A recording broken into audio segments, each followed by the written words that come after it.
બે ફૂલ વચ્ચે દ્વૈત ક્યારે થાય? શું કહ્યું તમે? કાઢી નાખો નહીં? સરસ લાગશે.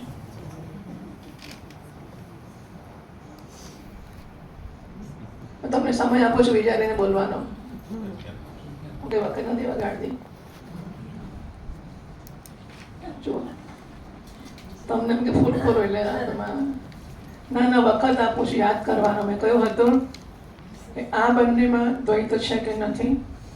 નથી. નથી. કેમ નથી? આ બંને વચ્ચે દ્વૈત કેમ નથી? મેં કહ્યું હતું.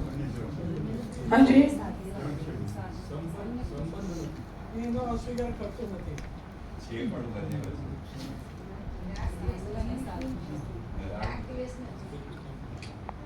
મોટેથી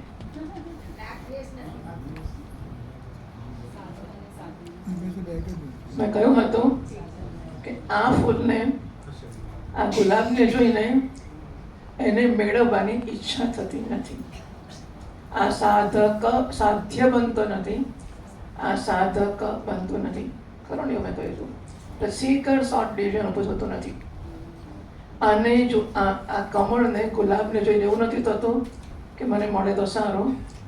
ગુલાબને કમળને જોઈને નથી થતું કે મને મળે તો સારું.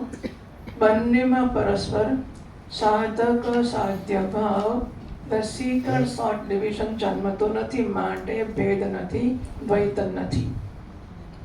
અનંત આ બે ફૂલ છે જુદા છે, પછી આ ત્રીજું ફૂલ છે જુદું છે, ચોથો ફૂલ છે જુદું છે. આમાં દ્વૈત છે કે નથી? નથી. ચાર ફૂલમાં દ્વૈત નથી. ચાર છે તો દ્વૈત નથી. અને એક ધનવાન બાપ અને એનો બેટો, એમાં દ્વૈત ખરું કે નહીં?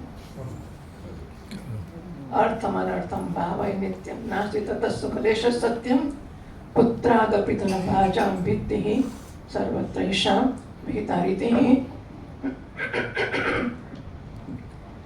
ત્યાં બેમાં પણ દ્વૈત હશે, અહીં ચારમાં દ્વૈત નથી. કારણ કે બાપનું ધન છે છોકરા માટે સાધ્ય બને છે.